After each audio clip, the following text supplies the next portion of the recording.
hoje o programa Mulher, nosso quadro especial sobre comportamento com a nossa psicóloga Ana Gláucia, hoje tá diferente. Hoje nós viemos até o consultório da Ana e a gente vai bater um papo. Ana, seja bem-vinda. Obrigada, ela seja bem-vinda, que é o meu espaço também, é um prazer te receber aqui. É pela primeira vez que a gente tá aqui no espaço da Ana, né, fazendo esse quadro diferente hoje. E o assunto do dia, o assunto do nosso programa hoje é psicossomática. Psicossomática. O que é isso, Ana? Tenho certeza que muita gente que tá em casa tá pensando a mesma coisa. O que é isso? Pois é, a psicossomática, ela acaba sendo também um transtorno, no sentido de ser um transtorno somatoforme, que a gente fala lá. O que acontece? Existem muitos sintomas e problemas de saúde que a pessoa acaba indo no médico, indo várias vezes no pronto-socorro, só que a causa desses sintomas, desses problemas que a pessoa apresenta, são causas emocionais. Por exemplo, uma pessoa que apresenta uma enxaqueca muito persistente, apresenta uma alteração de pressão persistente, apresenta problemas intestinais e vai ao médico várias vezes. O médico prescreve várias medicações, não resolve o problema e aí a gente começa a pensar de onde vem esse problema e muitas vezes pode ser um fundo emocional. Por isso que chama psicossomática. Psico de psique e somática de corpo.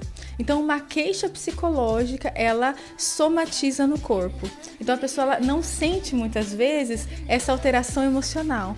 Ela vem com uma pontinha do iceberg e vem aí uma alteração física e biológica.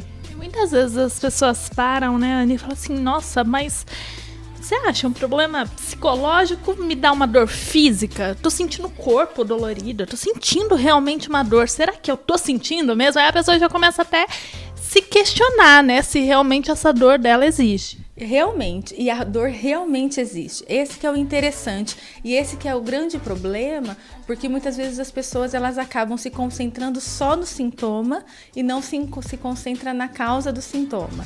O que acontece? Eu tenho sim uma dor no peito. Dá a impressão mesmo que eu estou tendo um infarto. Eu tenho sim, talvez, uma alteração de pressão. Eu tenho um problema gástrico, um problema intestinal. Esse problema realmente ele aparece, mas a questão é que a causa dele é uma alteração emocional. Talvez seja um estresse, ou talvez uma depressão, alguma psicopatologia já instalada que ela vem explicitar num sintoma físico. Então, muitas vezes, e a gente, como a gente é imediatista, a gente vai no médico, a gente quer um remédio para sanar aquele problema. E o problema acaba persistindo, a gente acaba fazendo uma coleção de medicação, que acaba até tendo efeitos colaterais da medicação, sendo que não se resolve o problema. Então, realmente, os sintomas, eles existem, porque às vezes as pessoas podem pensar, né? Eu devo estar ficando meio doido, não está acontecendo nada disso. Não, realmente existem os sintomas, mas a questão é de onde eles vêm, né? Da onde que está surgindo essa dor, esse cansaço, essa dor no peito, e é isso que a gente precisa investigar. E quais são os sinais, Ana, de que eu tô somatizando alguma situação, que eu tô vivenciando isso? É importante, nem tudo é psicológico, né? É importante quando a gente tem um sintoma físico, biológico, orgânico, a gente procurar um médico. O que acontece? Quando o médico ele também começa a entender que não tem uma causa específica para aquela queixa. Outra possibilidade são as queixas poliqueixas, são vários tipos de queixa. Eu sinto o meu braço dormente, mas eu sinto dor de cabeça também. Em alguns momentos eu tenho um desarranjo intestinal, então começa a ficar muito poliqueixosa a queixa. E é uma queixa muito persistente. Não é uma dor de cabeça que eu tive pontual e não tive mais. É algo muito persistente que várias medicações, vários tratamentos não estão fazendo efeito. A gente precisa entender que uma vez investigado o orgânico, a gente precisa investigar o lado emocional. E isso não é só o psicólogo que precisa fazer, ou o psiquiatra. O médico que está tratando essa pessoa começa a ampliar o olhar. Entender como que é a vida dessa pessoa, a partir de quando ela está trazendo esses sintomas, como que está sendo a rotina, o cotidiano dessa pessoa. E aí o médico ele pode investigar e entender, olha, acredito que você precisa de um psiquiatra, acredito que você precisa de um psicólogo para investigar melhor. Então são alguns sintomas que vão aparecendo nesse sentido. E isso não é, eu já ouvi uma pessoa dizer que é uma fraqueza. A pessoa é fraca, por isso que ela deixa as coisas acontecerem e ela acaba tendo algum tipo de conversão, né? Algum tipo de transtorno conversivo. Não é sinal de fraqueza. Isso é um sinal de que todos nós podemos ter algum tipo de sintomas psicossomáticos, né? Mediante o mundo que a gente vive, né, lá. E o que fazer? O que a gente pode fazer para prevenir ou para remediar esse desconforto, Ana? Remediar, uma vez que esse desconforto, esse problema está instalado, procurar um psiquiatra. O psiquiatra com certeza vai indicar terapia para que as questões emocionais e psicológicas e psiquiátricas elas entrem num eixo e a gente consiga aí entrar na causa do problema.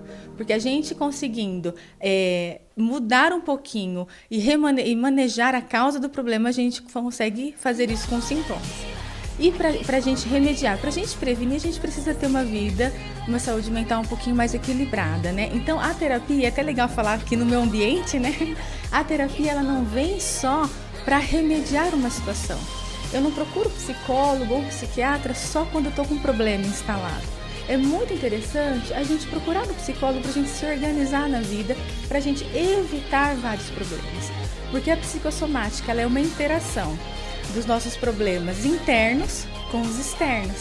E aí que ela pode causar algumas doenças psicossomáticas. Então, essa interação, a gente tendo uma vida saudável, se alimentando, cuidando do nosso interior e também cuidando do exterior, como eu respondo às situações, como eu lido com o estresse, como eu lido com o meu cotidiano, o meu dia a dia. A nossa forma de reagir aos problemas também faz toda a diferença, né, Ana? A gente tem que saber reagir. Exatamente, porque são muitos picos de estresse. É uma ilusão dizer para você e para quem está em casa, olha, evite o estresse. A gente vai ter que, fazer alguma coisa muito mística para evitar o estresse. Não tem como a gente evitar o estresse. Tem como a gente conseguir manejar a maneira como a gente vivencia o estresse, a maneira como a gente reage ao estresse. A gente trabalha regulação emocional, habilidades emocionais, e isso não existe um remedinho que a gente compra na farmácia e conseguir trabalhar um treino de habilidades sociais. Isso a terapia ajuda muito, porque a terapia ela vai colocando a gente em situações, colocando a gente em situações de risco, colocando a gente avaliando como a gente lida com as nossas emoções em diversas situações, fazendo um treinamento, um repertório de comportamento, um repertório cognitivo para a gente poder lidar com as situações. A gente falando aí da psicossomática, a gente falou dos sintomas, né, dos sinais, mas como que a pessoa, de repente, ela sente que ela tem uma dor, ela vai, procura um médico, só que o médico acaba não descobrindo. Como que ela pode chegar no médico e falar, doutor, será que é psicossomática? Será que eu estou somatizando, doutor? Porque existe muito isso, né? É interessante quando você começar a ter um sintoma mediante alguma situação de estresse que você vivenciou. Eu tive uma notícia ruim no trabalho, já me deu aquela dor de cabeça, já passei mal, já não consigo levantar da cama mesmo, ou então já me dá uma diarreia, já me dá um taquicardia, já me dá alguma coisa assim. Sempre é interessante, e a gente faz muito isso em terapia. Quando a gente vivencia uma situação, a gente olhar o que aconteceu um pouquinho antes. Eu tô muito triste hoje, eu tô com uma dor, eu tô com uma dor no corpo, não consigo levantar. O que aconteceu ontem? O que aconteceu há umas horas atrás? Será que foi depois que eu tive aquela briga? Será que foi depois que eu me vivenciei aquele estresse? Começa a se automonitorar. Bom, eu senti isso. Próxima vez que você vivenciar um estresse, percebe se vai vir um sintoma novamente, percebe se vai vir uma dor física novamente. A gente consegue ir fazendo um filtro e consegue percebendo quando esses sintomas não passam lá. Porque não vai passar diarreia, não vai passar dor de cabeça, pode até passar na hora, porque a gente tem bastante medicação que corta, mas ela volta. Porque se é um problema, alguma doença, a gente consegue remediar, pelo menos controlar, ou então até extinguir os sintomas. Mas o sintoma ele vem recorrente, então quando você começar a perceber que existe algo recorrente, ou após alguma situação de estresse, você teve algum sintoma, um desconforto de alguma ordem, é interessante já ficar antenado e falar. Será que eu estou tendo alguma somatização? Será que eu estou sentindo a dor da minha... As pessoas falam a dor da minha alma, a dor da minha emoção no meu corpo. Será que é isso que eu estou fazendo? Procura um psicólogo, procura um psiquiatra para tentar se orientar melhor. E essa dor, ela pode se manifestar de diversas maneiras, né? Você deu o exemplo aí da enxaqueca, uma dor no braço. Ela vem de várias formas. Vem de várias formas. Geralmente são dores, geralmente são desconfortos mesmo. A gente percebe bastante o que tem assim, mais estudos, a gente percebe bastante as doenças câncer, doenças autoimunes, que são doenças mais psicossomáticas. A gente percebe a dor crônica como uma doença psicossomática, a enxaqueca, um problema intestinal, ou o intestino prende, ou tem uma diarreia. Então a gente percebe esses tipos de queixa com esse embasamento da psicossomática. Ai, Ana, adorei estar aqui, adorei o nosso bate-papo de hoje. E você volta para o nosso programa daqui 15 dias com mais um assunto, então. Muito obrigada, viu? Obrigada, Lá, adorei que você veio aqui conhecer meu espaço e daqui 15 dias a gente se vê. É bom que o pessoal de casa que sempre está acostumado a te ver lá no estúdio, né? Hoje conhecendo também junto comigo aqui o seu espaço. Isso aí, muito obrigada, seja sempre bem-vinda, Lá. Eu que agradeço, Ana. Até a próxima.